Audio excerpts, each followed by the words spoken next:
Trap విషయంలో police అధికారులు కీలకంగా మారారు. ఇప్పటికే పలువురు అరెస్ట్ చేశారు. అయితే నిందితులకి 9 మంది పోలీస్ అధికారులు సహకరించినట్టు తెలుస్తోంది. హనీ ట్రాప్ కు సహకరించినటువంటి పోలీసుల పైన ప్రస్తుతానికి అధికారులు వేటేశారు. ఓ సిఐ ఉన్నారు, పైన మనం చూస్తున్నాం సిఐ శేఖర్, రూరల్ సిఐ, తర్వాత సిఐ సిఐ హరియా, ఆయన రాప్తాడు, ఎస్ఐ రాంబాబు, వీళ్ళు ముగ్గురు కూడా ఉన్నారు. సో ఒక సిఐ, హెడ్ కానిస్టేబుల్, ఇద్దరు కానిస్టేబుల్స్ని ఇప్పటికే సర్వీస్ నుంచి తొలగించేశారు. ఎస్ఐ మరో ఇద్దరు కానిస్టేబుల్ని సస్పెండ్ చేస్తూ ఉత్తర్వులు జారీ చేశారు. అయితే కేసుతో సంబంధం ఉన్నటువంటి మరో సిఐని కూడా డిఐజీ ఆఫీస్కు అటాచ్ చేశారు అధికారులు. Raptadu CI Sriharsha, head constable Giri, constables Devala Nayak, Durga ప్రసాద్ని డిస్మిస్ చేశారు. ఇక అనంతపురం రూరల్ ఎస్ఐ రాంబాబుని సస్పెండ్ చేశారు అధికారులు. కానిస్టేబుల్ దేవేంద్ర జైరామ్ నాయక్ పైన కూడా సస్పెన్షన్ వేటు పడింది. సిఐ శేఖర్ను కర్నూలు రేంజ్ డిఐజీకి అటాచ్ చేస్తూ ఆదేశాలు జారీ చేశారు. అనంతపురంలో మహిళల్ని ఎరగా వేసి కోట్ల రూపాయలు వసూలు చేస్తోంది హనీ ట్రాప్ ముఠా. ధనికులు, రియల్ ఎస్టేట్ వ్యాపారులు టార్గెట్గా ఈ ఇదొక ముఠా వ్యాపారంగా మలుచుకొని రెచ్చిపోయింది. ఇటీవల రియల్ ఎస్టేట్ వ్యాపారి జ్యోతిష్యుడు బెదిరించి 15 లక్షల రూపాయలు వసూలు చేసిందట నిందితులు. సోషల్ మీడియాలో ఈ వీడియోలు లేకపోతే వాళ్ళు మాట్లాడుకున్న ఆడియోలు వైరల్గా మారడంతో నిందితుల అరాచకాలు బయటపడ్డాయి. నిందితులు జయలక్ష్మి, చంద్రకళ, రంగమ్మని అరెస్ట్ చేశారు పోలీసులు. ఇక నిందితుల్లో రంగమ్మ అనంతపురంలోని కాశీ విశ్వేశ్వర ఆలయ పాలకవర్గ కమిటీ సభ్యురాలంట. ఒక ఆలయ కమిటీ సభ్యురాలు, పాలక మండలి కమిటీ సభ్యురాలు. తనేమో రిచ్ పర్సన్స్ని టార్గెట్ చేసి వాళ్ళని ఎరగా మార్చుకొని డబ్బులు దండుకునే ప్రయత్నం చేస్తోంది. సో సిఐ హర్ష రాప్తాడ్ని సస్పెండ్ చేశారు. సిఐ శేఖర్ని డిఐజీ కార్యాలయానికి అటాచ్ చేశారు. ఎస్ఐ రాంబాబుపై సస్పెన్షన్ పెట్టిపడింది. మరికొంతమంది పోలీస్ అధికారులకు కూడా సస్పెన్షన్ పెట్టిపడింది. పోలీసు ఉన్నత ఉద్యోగంలో ఉండి 4 మంచి పనులు చేయాలంటే అరి పక్కన పెట్టి ఇలాంటి పాపిస్ట్ పనులు చేసేది, అమ్మాయిలను వేరేటోడు పక్కలోకి పంపి వీడియోలు తీసి వాళ్ళు డబ్బులు డిమాండ్ చేయడమా? కడుపుకు అన్నం తింటున్నారా, గడ్డి తింటున్నారా?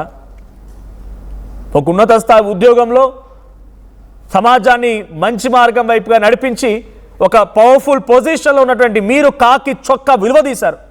ఆ కాకి డ్రెస్సు విలువ పోయింది మీ కారణంగా. ఓ సిఐ అంట, ఇదేం పోయే కాలం, ఇంచుమించుకో 70-80 వేలు జీతం ఉండదా? 70-80 వేలు జీతం ఉంటుంది, అన్ని రకాల సదుపాయాలు. ఆయన కార్ డీజిల్ నుంచి మొదలుకుంటే ఆయన ఇంకేదైనా ఆయన ప్రతి దానికి కూడా ప్రభుత్వమే భరిస్తుంది. అంత భరించం కూడా ఇంకా పాపిష్ డబ్బు కోసం ఒక మహిళల్ని రెచ్చగొట్టి రియల్ ఎస్టేట్ వాళ్ళ దగ్గరికి, జ్యోతిష్యుల దగ్గరికి, వాళ్ళ దగ్గర పక్కలోకి పంపి వాటిని వీడియోలు తీసి బ్లాక్మెయిల్ చేసి రేప్ కేసు పెడతామని బెదిరించేవారట. ఈ డీటెయిల్గా మాట్లాడుకుందాం. సో ప్రజెంట్కి మా ప్రతినిధి చెల్లనాయుడు సిద్ధంగా ఉన్నారు లైవ్లో. నాయుడు, ఏం జరుగుతోంది అంటే పోలీస్ అధికారులే రిచ్ పర్సన్స్ని టార్గెట్ చేసి వాళ్ళ పక్కలోకి మహిళల్ని పంపించి, I'm sorry to use this word but నిజంగానే అదే జరిగింది ఇక్కడ. వాళ్ళని పంపించి వాళ్ళు ఏకాంతంగా ఉన్న సమయంలో వీడియోలు రికార్డు చేసి ట్రాప్ చేయమని చెప్పి ఆ తర్వాత వారి నుంచి డబ్బులు డిమాండ్ చేయడం. ఇది పోలీసులు చేస్తున్న పని. ఎవరు నిందితులు చేస్తే వారికి ఎలా శిక్ష వేస్తారు, పోలీసు ఎంతమంది అరెస్ట్ చేస్తారని పక్కన పెడితే పోలీసులే స్వయంగా చేసిన ఈ పాపిస్ట్ పనిలో ఇంకా అరెస్ట్ ఉండే అవకాశం ఉందా? అయితే మాత్రం అనంతపురం జిల్లాలో మొదలైనటువంటి హనీ ట్రాప్ అనేది పెద్ద సంచలనంగా మారినటువంటి పరిస్థితులు అయితే ఉన్నాయి. ముఖ్యంగా ఎందుకంటే ఈ మహిళలు చాలా మంది ఒక ముఠాగా ఏర్పడి, దాదాపు 9 మంది సభ్యుల ముఠాగా ఏర్పడి, పోలీసులు చెప్తున్నటువంటి సమాచారం అయితే దాదాపు 9 నెలల కాలంగా వీరి ఆటలు సాగుతున్నాయి. ముఖ్యంగా వీరు ఎవరైతే ఉన్నారో టార్గెట్ చేసి, మరి ఎందుకంటే ఎవరైతే ఫినాన్షియల్ గా కొంచెం స్ట్రాంగ్ గా ఉన్నారో అటువంటి వారిని టార్గెట్ చేసి వారే ఇన్ఫర్మేషన్ తీసుకుని ఒక అమ్మాయిలకు ఈ ఇన్ఫర్మేషన్ ఇచ్చినటువంటి తర్వాత ఏకంగా వీళ్ళు డైరెక్ట్ ఫోన్ కాంటాక్ట్లకు వెళ్ళి వారి వైపు ఆకర్షణ వచ్చేలా చేసుకుని ఏకంగా ఇంటికి వెల్కమ్ చెప్పినటువంటి నేపథ్యంలో ఈ ఆగడాలు అక్కడి నుంచి మొదలవుతాయి. అక్కడ వీరు ఎవరైతే ఉన్నారో బాధితులు కష్టాలు కూడా అక్కడి నుంచే మొదలవుతాయని కూడా చెప్పవచ్చు. మొత్తం మీద అయితే మాత్రం ఎవరైతే ఉన్నారో రంగమ్మ అదే చిన్ని చిన్ని తర్వాత మల్లేశ్వర్, ఇదంతా కూడా ఒక టీమ్ గా ఏర్పడి ఒక దాదాపు సంవత్సర కాలంగా అంటున్నారు. కానీ అది చాలా ముందు నుంచి ఉంది అని చాలా మంది చెప్తున్నటువంటి పరిస్థితులు అయితే ఉన్నాయి. మొత్తం మీద ఈ రోజు పోలీసులు ఒక కొరడా గెలిపించారని చెప్పవచ్చు. ఎందుకంటే పోలీస్ డిపార్ట్మెంట్ లో చాలా మంది ఉన్నారు అని చెప్పేసి ఒక చర్చ జరుగుతున్న నేపథ్యంలో మొదటి రోజునే ఇద్దరి సీఏల మీద సస్పెన్షన్ ఒకరిని విఆర్కి పంపారు, ఇద్దరిని విఆర్కి పంపినటువంటి పరిస్థితులు అయితే ఉన్నాయి. మరొక ఎంక్వైరీ తర్వాత ఈ రోజు మరి నిన్నటి అర్ధరాత్రి సమయంలో దాదాపు చాలా మంది పోలీసుల మీద వేటు పడింది. కొంతమంది మీద ఏకంగా డిస్మిస్ కూడా చేసినటువంటి పరిస్థితులు అయితే ఉన్నాయి. రాప్తాడు ఏ హర్షాని పూర్తిగా డిస్మిస్ చేశారు, కానిస్టేబుల్స్ ని డిస్మిస్ చేశారు, రూరల్ సిఐని విఆర్ కు పంపినటువంటి పరిస్థితులు అయితే ఉన్నాయి. రూరల్ ఎస్ఐ రాంబాబును కూడా ఈ రకంగా పోలీస్ శాఖలోనే ఇటువంటి ప్రక్షాళన జరుగుతుందని చాలా మంది ఎక్స్పెక్ట్ చేయనటువంటి పరిస్థితి. అయితే మాత్రం వీరి ఇన్వాల్వ్మెంట్ చాలా ఉంది. ఇంకా చాలా మంది పోలీసులు ఉన్నారు. గతంలో ఫోర్త్ టౌన్ లో చేసినటువంటి పోలీస్ సిబ్బంది కూడా ఇన్వాల్వ్ అయి ఉన్నారని చెప్పేసి బయట చర్చ అయితే జరుగుతుంది. ఇప్పటికే పోలీసులు కూలంకషంగా జిల్లా ఎస్పీ జగదీష్ కావచ్చు, ఐజీ షిమోషి కావచ్చు, వీరందరూ చాలా సీరియస్ గా తీసుకున్నారు. ఎక్కడా ఉపేక్షించకూడదు, ఇటువంటివి మరొకసారి పునరావృతం కాకుండా ఉండాలి అంటే మాత్రం ఖచ్చితంగా ఎవరైతే తప్పు చేశారో వారి మీద కఠినంగా వ్యవహరించాలి అని చెప్పేసి ముందుకు వెళ్తున్నట్లుగా మనకు సమాచారం అందుతున్నటువంటి పరిస్థితి అయితే నెలకొని ఉంది. మనకు ఇంకా అరెస్ట్ ఉండే అవకాశం ఉందా? అంటే మీరు చెప్తున్నట్టుగా సిఐ హర్షాన్ని పూర్తిగా డిస్మిస్ చేశారు, అటు శేఖర్ని డిఐజీ కార్యానికి అటాచ్ చేశారు, ఒక ఎస్ఐ పైన సస్పెన్షన్ పడింది, ఇంకా చిన్న చితక కానిస్టేబుల్ అందరూ కూడా వాళ్ళ సస్పెన్షన్ గురయ్యారు, కొంతమందిని డిస్మిస్ కూడా చేశారు. ఇంకా అరెస్ట్ ఉండే అవకాశం ఉందా?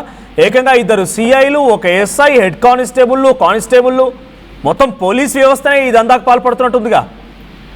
ఎస్ మనకు ఇప్పటికైతే అరెస్ట్ అయితే మాత్రం చాలా పెద్ద ఎత్తున, ఎందుకంటే దీంట్లో ఇన్వాల్వ్ అయిన వారిని చాలా మందిని ఇప్పటికే అదుపులోకి తీసుకున్నట్టుగా తెలుస్తుంది. కాకపోతే ఇప్పటి వరకు 8 మందిని రిమాండ్ కూడా పెట్టినటువంటి పరిస్థితి అయితే ఉంది. ఇటీవల నిన్నటి రోజు కూడా కళ్యాణదుర్గం ప్రాంతానికి చెందిన వారిని కూడా అదుపులోకి తీసుకున్నట్టుగా తెలుస్తుంది. ఆ తర్వాతనే ముఖ్యమైన సమాచారం కూడా పోలీసులు అందుకున్నట్టుగా తెలుస్తుంది. కాబట్టి అరెస్ట్ అయితే మాత్రం ఇప్పటికే చాలా ఉన్నాయి. చాలా మందిని అనఫిషియల్ గా కూడా అదుపులోకి తీసుకొని వారి మీద పూర్తి సమాచారం, వారి వద్ద నుండి పూర్తి సమాచారం రాబట్టే పనిలో పోలీసులు అయితే నిమగ్నమై ఉన్నారు. ఇంకా పెద్ద స్థాయిలో, చాలా స్థాయిలో కూడా అరెస్టులు ఉండే అవకాశం ఉంది. పోలీస్ డిపార్ట్మెంట్ లో కూడా ఇంకా ఎవరైనా ఇన్వాల్వ్ అయి ఉన్నారా అనేది కూడా అనే కోణంలో కూడా పూర్తి స్థాయిలో ఎంక్వైరీ జరుగుతున్నట్టుగా మనకి సమాచారం మనకు. ఇంకోవైపు దీని వెనుక రాజకీయ కోణం ఏదైనా ఉందా, అవకాశం ఉందా? ఎందుకంటే ఇంతటి స్థాయిలో సిఐలు, పోలీసులు ఇన్వాల్వ్ అయ్యారు, చాలా పెద్ద మొత్తంలో మహిళలు జయలక్ష్మి, చంద్రకళ, రంగమ్మ వీళ్ళందరూ ఇన్వాల్వ్ అయ్యారు. కాబట్టి రాజకీయ కోణం ఏదైనా బయటపడే అవకాశం ఉందా? పోటీ రాజకీయ నాయకులను టార్గెట్ చేయడం కానీ, ఈ దందా వెనుక రాజకీయ నాయకులు ఉండడం కానీ, రాజకీయ ప్రమేయం ఏదైనా బయటపడుతోందా? ఎస్ మనకు ఇక్కడ అయితే మాత్రం ఎవరైతే ఉన్నారో చిన్ని మెయిన్ టీమ్ రంగమ్మ నాయుడు అనే అలియాస్ చిన్ని అయితే మాత్రం ఎవరైతే అధికారంలో ఉంటారో అటు వైసీపీ కావచ్చు, టీడీపీ కావచ్చు, బీజేపీ కావచ్చు, అందరితోనూ టచ్లో ఉన్నటువంటి పరిస్థితి అయితే ఉంది. ఈమె ఎవరు అధికారంలో ఉంటే వారికి పంచన చేరుతుంది అనేది ఒకటి. అందులో ముఖ్యంగా ఈమె నడుస్తున్నటువంటి హైవే పైన డాబాలో నుంచి ఇక్కడ నుంచి మొత్తం స్టెప్స్ అంతా నడుస్తుంది అనేది కూడా ముఖ్యమైన సమాచారం. ఇక్కడ ఈమె వ్యవహరిస్తున్నటువంటి ఈ టీం సభ్యులందరూ కూడా ఒక సిస్టమేటిక్ గా ఇన్ఫర్మేషన్ షేర్ చేసుకోవడం, ఎవరు ఎప్పుడు వస్తున్నారు, ఎవరు అటాక్ చేయాలి, ఎవరు భర్త ప్లేస్ వెళ్ళాలి, ఇలాంటి తమ్ముడి పాత్రలో ఎవరు వెళ్ళాలి, ముఖ్యంగా ఎవరైతే ఉన్నారో సెటిల్మెంట్ చేయడానికి మధ్యవర్తిగా, పక్కింటి ఆవిడగానో లేదంటే మధ్యవర్తిగానో వెళ్లాల్సిన పరిస్థితులు వస్తే కొంచెం పెద్ద వయసు, ఈ చిన్ని కావచ్చు ఇలాంటి పెద్ద వయసు వ్యక్తులు ఎంటర్ అవుతారు. ఇది వారి జీవితం నాశనం అయిపోతుంది. నువ్వు ఖచ్చితంగా వీళ్ళు బయటకు వెళ్ళారు, కేసు పెట్టారంటే మీ కుటుంబం అంతా ఆగమైపోతుంది. కాబట్టి నువ్వు ఖచ్చితంగా ఫైనాన్షియల్ గా సెటరైట్ చేస్తే తప్ప నువ్వు దీంట్లో నుంచి బయట పడలేవు అని చెప్పేసి దాదాపు 4-5 లక్షల నుంచి 10 నుంచి 20 లక్షల వరకు పైన కూడా వీరు వసూలు చేసినటువంటి పరిస్థితి ఉంది. మీరు అన్నట్టుగా రాజకీయ కోణం అయితే మాత్రం ఖచ్చితంగా ఇప్పటికైతే మాత్రం పోలీసులు అయితే మాత్రం పూర్తి నిఘా ఉంచారు. ఇక్కడ అన్ని పార్టీల అనుచరులు ఎవరెవరైతే ఇన్వాల్వ్ అయి ఉన్నారో, ముఖ్యంగా బీజేపీకి సంబంధించిన 2 వ్యక్తుల పేర్లు అయితే ప్రముఖంగా వినిపిస్తున్నాయి. మరి వారి మీద ఎంత మేరకు, వారి ఇన్వాల్వ్మెంట్ ఎంత మేరకు ఉంది అనేది పూర్తి స్థాయిలో ఎంక్వైరీలో తేలే అవకాశం ఉంది. ఇప్పటికైతే మాత్రం కొంతమంది రాజకీయ పార్టీలకు సంబంధించిన అనుచరులను కూడా అదుపులోకి తీసుకున్నట్టుగా మనకి సమాచారం అందుతుంది. ఇదైతే పోలీసులు ఎక్కడ బయటకు రానికుండా పకడ్బందీగా ఎంక్వైరీ జరుగుతున్నటువంటి పరిస్థితులు అయితే నెలకొని ఉన్నాయి. కాకపోతే మనకు ఆర్టీవీకి ముఖ్యంగా వస్తున్నటువంటి సమాచారం, కొన్ని గ్రామాల్లో వ్యక్తులను టార్గెట్ చేసినటువంటి ఈ టీం ముఠా సభ్యులైతే మాత్రం హంపాపురం కావచ్చు, లేదంటే కాట్నేకాలో కావచ్చు, ఇటువంటి గ్రామాల్లోనే ఎవరైతే కాస్త ఫైనాన్షియల్ గా బాగా స్ట్రాంగ్ గా ఉన్నారు, లేదంటే వారి డ్రెస్సింగ్ కావచ్చు, ఇటువంటివన్నీ ఎంక్వైరీ చేసిన తర్వాత వారిని ట్రాప్ చేయడానికి సిద్ధమవుతున్నటువంటి ఈ టీము ఈ గ్రామాలలో ఉన్నటువంటి వారిని ఎక్కువగా టార్గెట్ చేసినట్టుగా మనకు సమాచారం అందుతుంది. కనిపిస్తుంది. ముఖ్యంగా చాలా మంది పేర్లు చెప్పకుండా మనకి ఆర్టీవీకి అయితే సంప్రదిస్తున్నారు, మాకు న్యాయం జరగాలి, మా ఇళ్ళకు వచ్చి మరి వీరు ఎట్లా వీరి ఆగడాలు ఎట్లా ఉన్నాయంటే డబ్బులు లేకపోతే మాత్రం బాండ్ పేపర్లు కూడా రాయించుకున్నటువంటి పరిస్థితి అయితే ఇప్పటికే మనం మీడియాలో హల్చల్ చేసింది. కాకపోతే ఇంతకంటే ముందు వారి డబ్బులు ఇవ్వలేదు అంటే ఒక టీంగా ఆ కుటుంబ సభ్యులందరూ ఉన్నప్పుడు ఇంటికి వెళ్ళి వీళ్ళు దాడి చేసి ఎవరైతే వీళ్ళ విక్టిమ్ ఉంటారో వీళ్ళ పర్సన్ ఉంటాడో అతనితో కాళ్ళు పట్టించుకోవడము, సో దాడి చేయడము, కొట్టడము, పిల్లల ఎదురుగానే పోక్సో కేసులు పెడతామని చెప్పడము, లేదంటే వీడియో మీ పిల్లలకి ఇలాంటి సోషల్ మీడియాలో నువ్వు ఏదైతే నగ్నంగా ఉన్నావో ఆ వీడియోస్ అన్ని కూడా మేము అప్లోడ్ చేస్తామని చెప్పేసి పెద్ద ఎత్తున అక్కడికి వెళ్ళి ఒక మరోవైపు అసలు ఇందులో పోలీసులు ఇన్వాల్వ్ అయ్యారు. అంటే మీరు చెప్తున్న ప్రకారంగా చాలా పెద్ద ముఠాలా కనబడుతుంది. డబ్బులు లేకపోతే చెక్కులు రాయించుకోవడం, ఆస్తులు రాయించుకోవడం కూడా జరిగిందని అంటే ఏ స్థాయిలో జరిగిందో అర్థమవుతోంది. ఈ ముఠా మొత్తానికి నాయకుడు లేదా నాయకురాలు ఎవరు, ఎలా జరిగింది, పోలీసు ఎలా ఒప్పుకున్నారు దీనికంటే ఇంత పెద్ద స్కెచ్కి నిందితులని బెదిరించి డబ్బులు లాక్కునేటువంటి స్కెచ్ వరకు కూడా పోలీసులని ఒప్పించి వాళ్ళని సైతం వాళ్ళ పవర్ను ఉపయోగించే విధంగా చేసింది ఎవరు?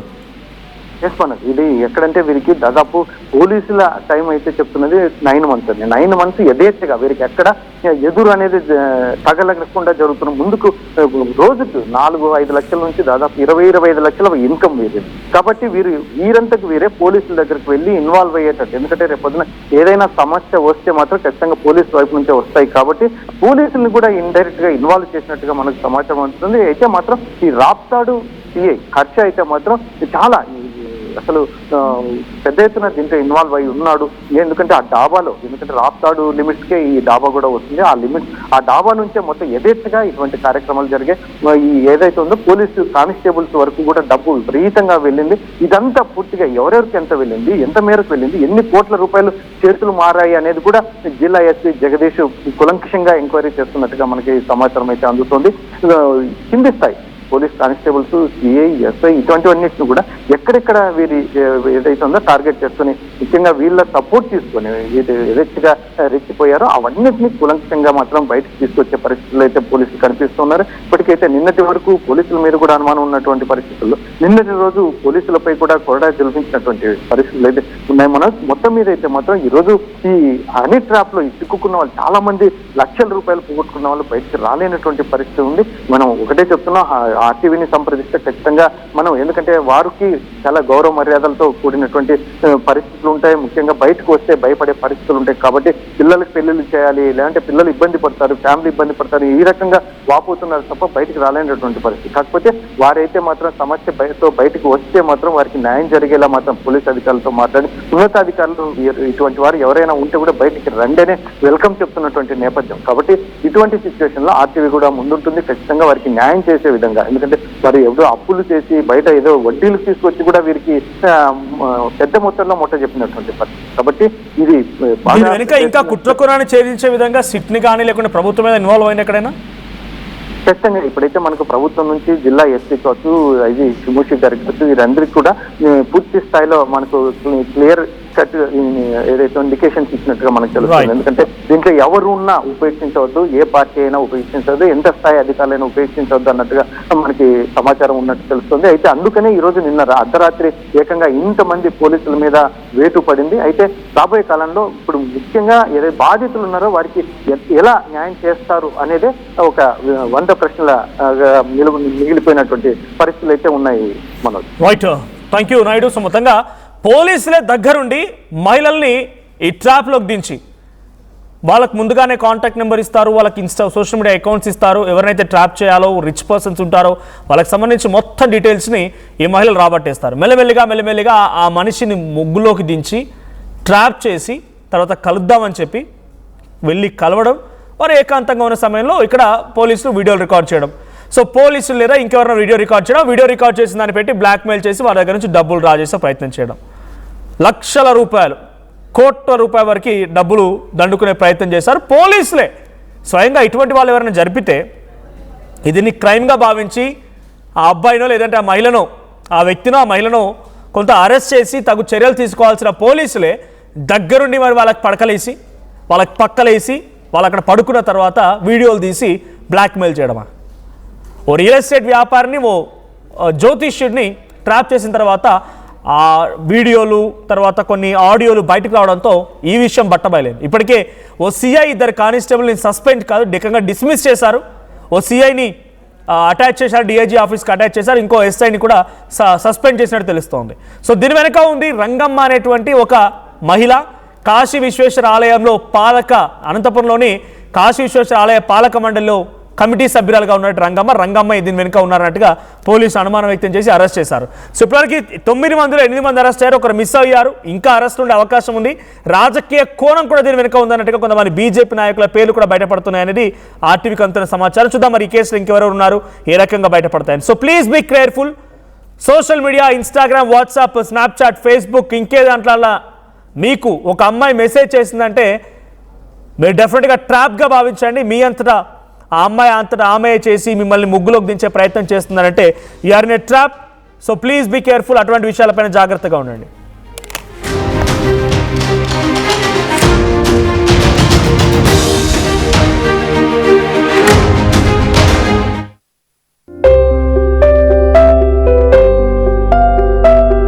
చిన్న చిన్న ఆనందాలు 35 ఏళ్లుగా నా జీవితంలో లేవు.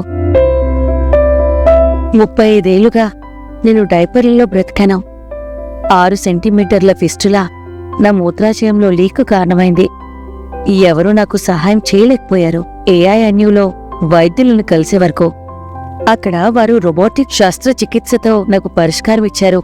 వారు నా ఆత్మవిశ్వాసాన్ని కూడా తిరిగిచ్చారు. Precision Care makes it possible. The Center for Robotic Surgery at AINU. Enriching the learning experience with the leaders and resources of the world. KL Global Business School.